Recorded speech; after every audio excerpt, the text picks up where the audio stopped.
Armin Greder was born in Switzerland, which is a landlocked country, but emigrated to Australia, which of course is a big island, in the 1970s. And after returning to Switzerland and then back to Australia again, he now lives in Peru. Early work included an apprenticeship in architecture, followed by work in graphic design and advertising, teaching at art college, where he ran an illustration course. His picture book debut was a story written by Richard Tulloch called Danny and the Toy Box. He then embarked on several collaborations with the writer Libby Gleeson, including The Great Bear and I Am Thomas. He's also illustrated a book, Flight, written by Nadia Wheatley. More recently, though, he has fully authored his own books, which have a strong personal voice and deal with social justice issues. These include The Island, The City, Australia A to Z, The Mediterranean, and his newly published book, Diamonds. Greder's work has achieved international critical attention.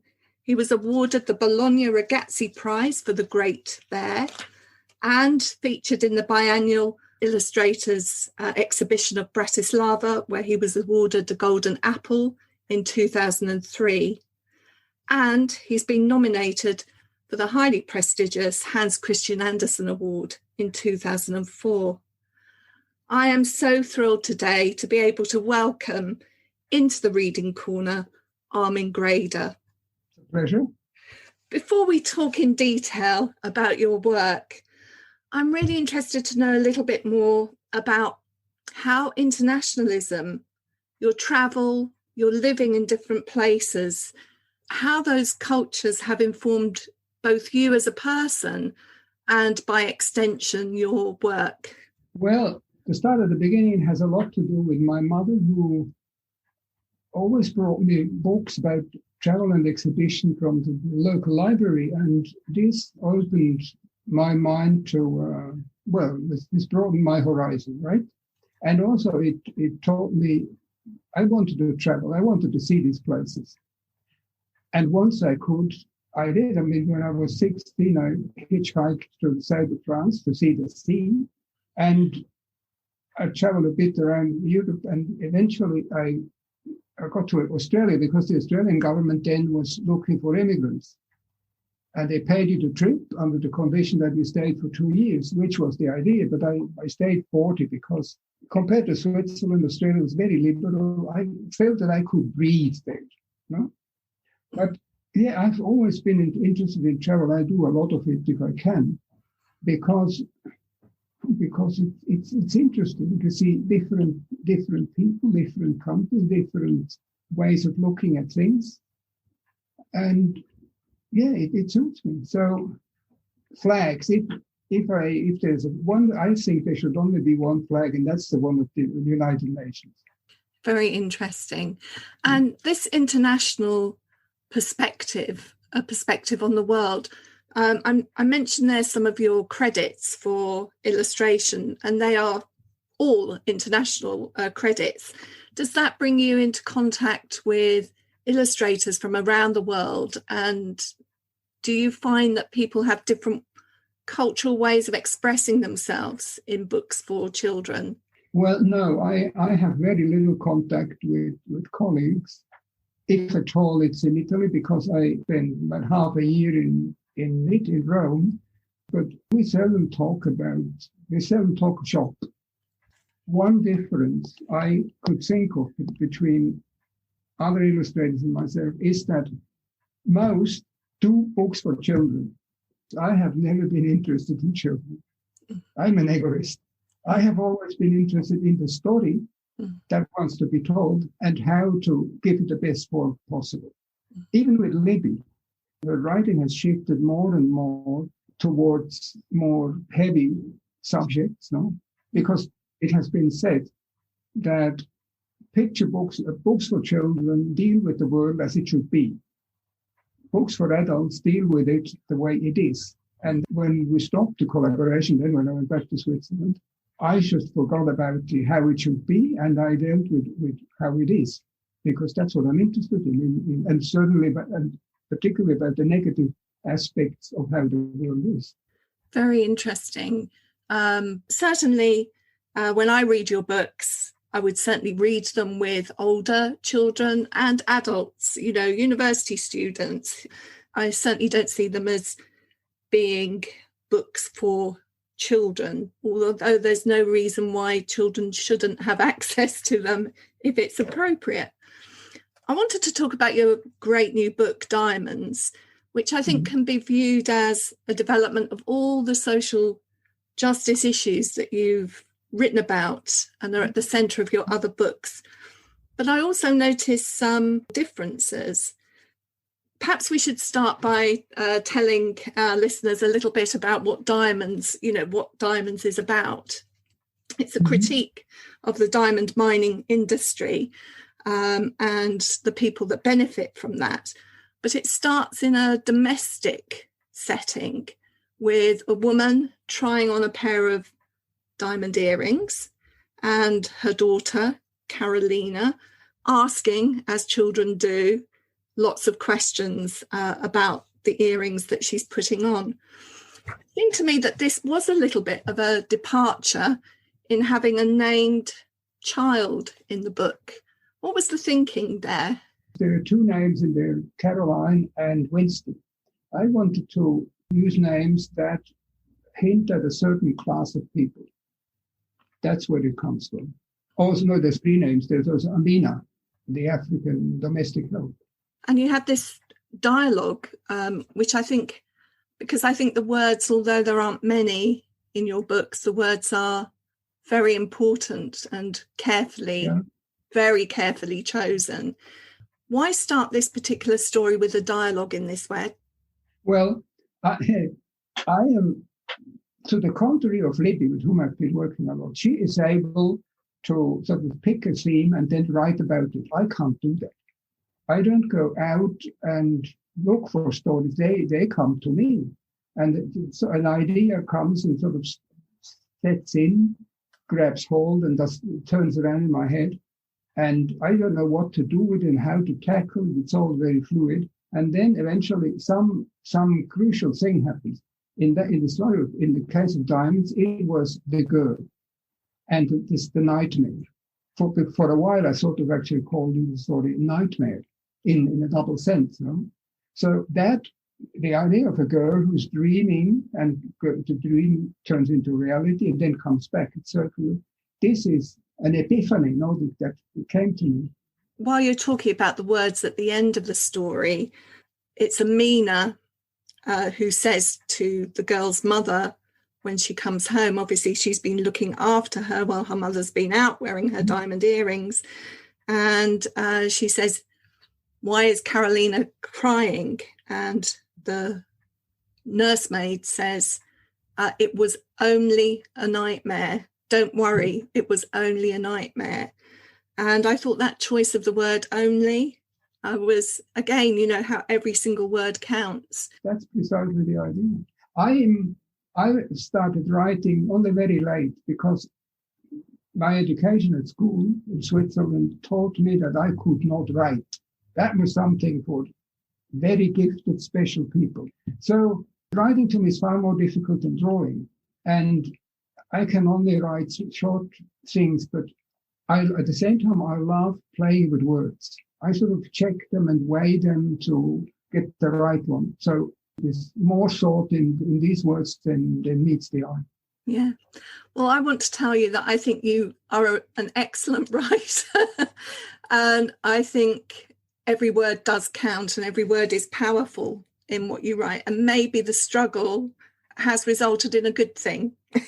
Well, actually, when I say it's difficult, it's a struggle, but it's the whole thing. Writing and drawing is most enjoyable. And the Canadian poet Anne Carter, I think it was, she was speaking about the paradox of writing with pleasure about tragedy. And this is actually what I'm doing. And I'm picking these terrible things and then I do my stuff about them. And I remember in Italy once, somebody asked me, how do you sleep after working the whole day on this terrible thing? The thing is that once I start drawing or writing, the reality is actually receding way at the back. What is now important, what is in the foreground is the story and how to give it form, which puts a great distance between the tragedy and myself at that moment.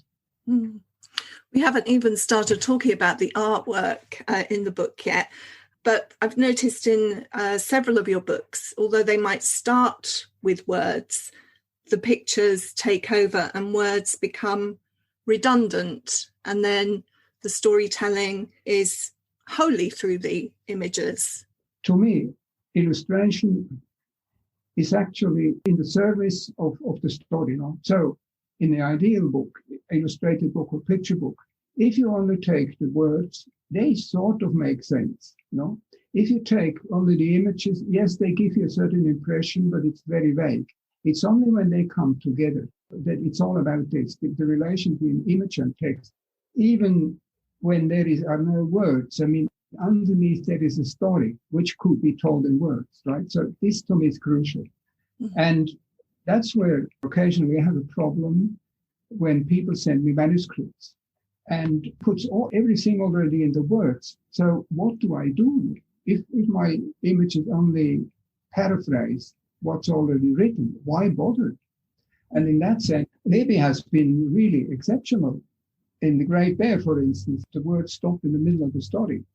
Originally, she had words until the end, and I put it to her and said, look, why am I illustrating this? So she decided to throw out the words, which is quite rare among writers who are very possessive of their children. But together you create something that's greater as a result of that true collaboration and working together.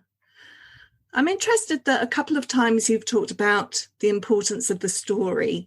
Obviously, it's a picture book and there is a narrative in there, but also there are images that you look at and you look at them not as narrative, but as art, if you like. So I'm thinking, for example, in the mining scene, and you've got all the miners digging the diamonds. It seems to me that you don't have to add story to everything that's going on. What you're actually doing is taking a feeling from the image. I just wondered whether we work too hard sometimes to add narrative to pictures and just have to let them have an effect on us. It all depends on the approach. This is actually my criticism on many books that I see on bookshop shows, that compared that if I take the writing of the story, the text of the story, and the pictures usually are well below the level of the text. They lack in believability, And to me, a picture has to work. So you mentioned art. I'm not particularly interested in art, but I would rather say it's like in writing. You have to write in a way that is believable. Now, if I read a book, I switch rapidly between a number of things, between the story, between how it is written and how words sound. So with the images, it should be the same. This is why I went to charcoal and pastel, because this allows me a certain control, which is necessary, but at the same time doesn't turn the pictures into dead wood. You might call it expressionism, something that comes out of in the writing. This would be under the text, how the text feels, not what the text says. It's this. You mentioned the charcoal that you use. It makes some of the pictures look very physical because you can really see your hand movements. Is it very physical from your point of view? It is. Yeah, because if I draw something very carefully, very timidly, this shows. If I draw with strength, this comes across. This is like music, how somebody plays the violin, depending on how they work, or they attack the thing, or they sort of caress it. This makes gives a wholly different quality to the sound. It's the same. Does the charcoal that you work in, which obviously then creates largely monochromatic images, What does that allow you to express that maybe other media might not allow you to? I would prefer to do my books in charcoal, full stop, no color, because color is a problem for me. So it makes me work hard. And charcoal alone, the black and white alone, can be very expressive. It lends a whole sort of a dark and somewhat heavy aspect. But this is exactly what I need for this is what goes very well with the theme of my stories. Can I ask a question just about the format of Diamonds? It's with its landscape format, it's different from the other more portrait books that you've chosen. Was it that format from the beginning? Well, almost from the beginning, because I had to sort of organize that dialogue. And in a portrait format, this gets very long. So in landscape, I could sort of put 4 images on a double spread, and that would dictate the whole thing. So sometimes they're very practical reasons for doing something. Oh, yeah. Mm-hmm. I know that people have talked about your work in relation to expressionist artists, and several people have mentioned the Norwegian artist Munch and the screen. Munch, yes. In the island, that the woman in panic obviously comes from there. Mm-hmm. There is also another image there, the nightmare. So this monster is sitting on a woman asleep. That comes from Fuseli. Apart from that, if I should rank my heroes, the first would be Goya with his black pentas, and then Daumier with his sarcastic wit, his acid wit, and Käthe Kollwitz, the German lady who her theme is always very depressive, and she's very expressive, and usually charcoal. This would be the top ranking for me. And the other thing, all of these three, in a way, it's not art for art. No. It is art to say something, which it matters to me. Would you class yourself as a pessimist or a realist? A pessimist. Really? Isn't the act of creating a book quite optimistic in its own right? Well, now that you mention this, sometimes when I think about that, I feel like Nero's playing the violin on top of the roof while there are birds.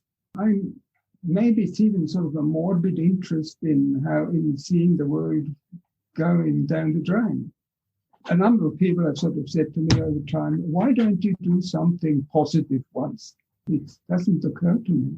My stories are always protests. They don't offer solutions. They just say, well, this is it and this should not be. Look what we are doing.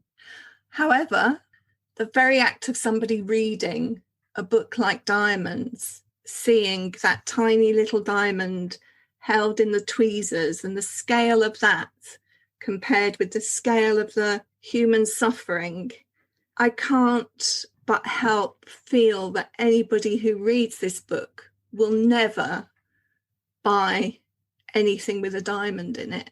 And that must surely be a positive outcome. Of course, but the comparison you made between this diamond, the size of this diamond, and the size of the problem, I haven't thought of this. It hasn't occurred to me, and you're right. But I don't think that a book alone changes anything, because it's only the converted who will buy it and read it and say, yes, that's really terrible. But and this is a strange thing. When I showed the island to an Australian publishing, they said, oh my God, we can't do this. This is not a children's story, so it can't be done. Now, so many years later, I found that my books turn up a lot in classrooms as teaching aids. And there, I think, yes, there a book can actually do its part to change the way of thinking of people.